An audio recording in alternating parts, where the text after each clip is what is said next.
और आप सबसे साझा कर रहा हूँ। 16 सितंबर को हमारे प्रदेश के मुख्यमंत्री पुष्कर सिंह धामी जी का जन्म दिवस है और हमने युवा संकल्प दिवस के रूप में इसको मनाने का निश्चय किया है।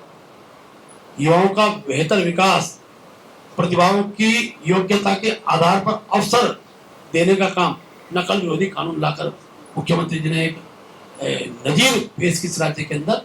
इसलिए युवाओं के अंदर एक विश्वास खड़ा हुआ है। आज पहली बार हो रहा है कि एक ही बच्चा 4 परीक्षाओं में उत्तीर्ण हो रहा है। नकल विहीन परीक्षा का एक प्रभाव है और युवा संकल्प दिवस के रूप में हम उनका जन्मदिन मनाएंगे।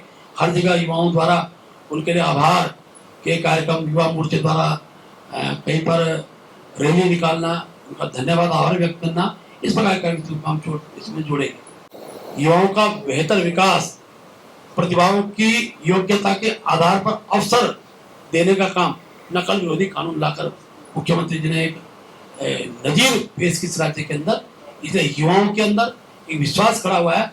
आज पहली बार हो रहा है कि एक ही बच्चा 4 परीक्षाओं में उत्तीर्ण हो रहा है। नकल विहीन परीक्षा का एक प्रभाव है और युवा संकल्प दिवस के रूप में हम उनका जन्मदिन मनाएंगे। हर जगह युवाओं द्वारा उनके लिए आभार के कार्यक्रम, युवा मोर्चे द्वारा कहीं पर रैली निकालना, उनका धन्यवाद आभार व्यक्त करना, इस प्रकार के कार्यक्रम हम इसमें जोड़ेंगे। जी, अभी बागेश्वर चुनाव की बात करें, 2022 का जो परिणाम था उसमें लगभग 12-13 हजार से आपके प्रत्याशी नामदार जीते, लेकिन इस बार के हालात ये हैं कि आप लोग बड़ी मुश्किल से यानी 2400-2500 वोटों से जीते हैं। तो ऐसा लगता है कि जब सीधी लड़ाई होती है तो बीजेपी के पसीने छूटने लगते हैं। नहीं, आप शायद विलम्ब से आए। मैंने शुरू में ही कहा है कि पिछली बार हमको 32,211 मत मिले थे, जबकि वोट परसेंटेज 62.5 था। हमारा वोट बड़ा है। हमने इस बार 33,247 मत लिए, जबकि 7% कम मतदान हुआ है। इसलिए बीजेपी का वोट कोई कम नहीं हुआ। अगर 7% मतदान और हो गया होता तो जो आपकी अपेक्षा उस अपेक्षा के आधार पर जीतते चुनाव। हमारा वोट कम नहीं। देखिए, बागेश्वर में जिस तरह से मीडिया को कंट्रोल किया गया है सरकारी मशीनरी द्वारा, क्या आगामी चुनाव में भी इसी तरह से मीडिया को कंट्रोल किया जाएगा? मीडिया को कोई ताकत कंट्रोल नहीं कर सकती। डीएम का बयान सुन सकते हैं। बीजेपी हमेशा कहती है बूथ जीता चुनाव जीता, लेकिन इस बार बागेश्वर के चुनाव में उत्तर ऐसे बूथ थे जहाँ पर बीजेपी दूसरे नंबर पर रही। आपके जो जिला थे वहाँ पर बीजेपी 9 वोटों की लीड ले पाई। नहीं, मैंने कहा ना भाई, ये हमारा लक्ष्य बूथ जीता चुनाव जीता। फिर हमने कहा कि आखिरकार मत प्रतिशत हमारा यथावत रहा है, तो भी हम इस संदर्भ में अपना सर्वे कराएंगे। एक समीक्षा बैठक जो हमारी होती है वो बहुत जल्दी हम करेंगे। हमारे प्रभारी जो वहाँ के हैं उनसे हम रिपोर्ट लेंगे। और ये ठीक है कि जो अपेक्षा समाज हमसे करता है कि प्रत्येक बूथ भारतीय जनता पार्टी जीते, उस दिशा में विश्व में आगे बढ़ेंगे। आपसे ज्यादा तो वहाँ पे कांग्रेस का वोट बड़ा, कांग्रेस कहाँ पीछे थी वो आपके बिल्कुल सिराने में आके बैठ गई। तो ऐसा लगता है कि कांग्रेस की एक्सेप्टेंस ज्यादा थी वहाँ।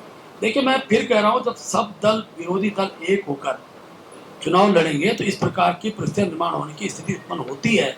हम इस दिशा में आगे कैसे और व्यापक स्वरूप कर सकते हैं, और हमने लक्ष्य रखा है 50+। भविष्य में हमारा लक्ष्य 50+ दिशा में आगे बढ़ रहे हैं और आपको दिखाई देगा आगामी चुनाव में हम उस परिपेक्ष को पूर्ण करेंगे। आपने कहा कि मोदी जी के नाम पे वहाँ पे वोट पड़े तो 2,500 आप जीत पाए।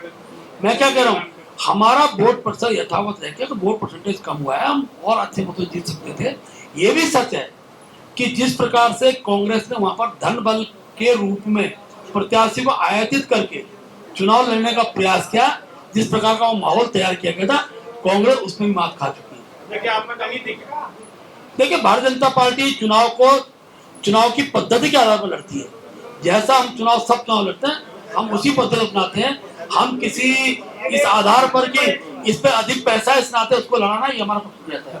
मोदी जी तीसरे नंबर पे नोटा रहा है, आप क्या नोटा को हल्के में ले रहे हैं या नोटा की भी स्थिति बढ़ रही है विधानसभा में? देखिए, अंतिम बटन और पहला बटन, इसका भी खेल हो सकता है। पहला बटन हमारे प्रत्याशी का था, नीचे से पहला बटन, मैं उस पर नहीं जा रहा हूँ, लेकिन इतना तय है कि जो वोट अगर यूकेडी से लेके समाजवादी पार्टी के लोगों से ज्यादा वोट नोटा को पड़ रहा है, तो ये मान के चलिए कि बाकी दलों की स्थिति इस राज्य के अंदर क्या है।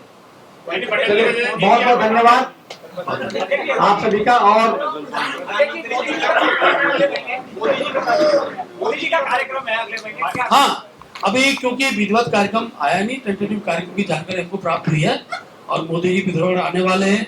और हम एक संबंध में हमारे जिलाध्यक्ष की जो वहाँ जिलाधिकारी द्वारा बैठक कुछ हमारे जिलाध्यक्ष हुए थे, जैसे कार्यक्रम आएगा पूरे कार्यक्रम में हम जिस भाव से लगता है उसी भाव से कार्यक्रम में लगेंगे। इस जीत का आगे लोकसभा में और पंचायत चुनाव में कितना असर देखते हैं आप? कांग्रेस में इसके बाद निराशा ही निराशा आने वाली है। कुछ दिन बाद आप प्रत्याशी का बयान भी सुन लेना और कांग्रेस का अंदरूनी बयान भी सुन लेना। आप मैं इस बात को कहता हूं, हमारा सेमीफाइनल लोकसभा की शुरू से कह रहे थे, हमारी जीत के बाद कार्यकर्ताओं का उत्साह खड़ा होता है और हम आगामी लोकसभा चुनाव के अंदर 5 लोकसभा जीतने वाले हैं।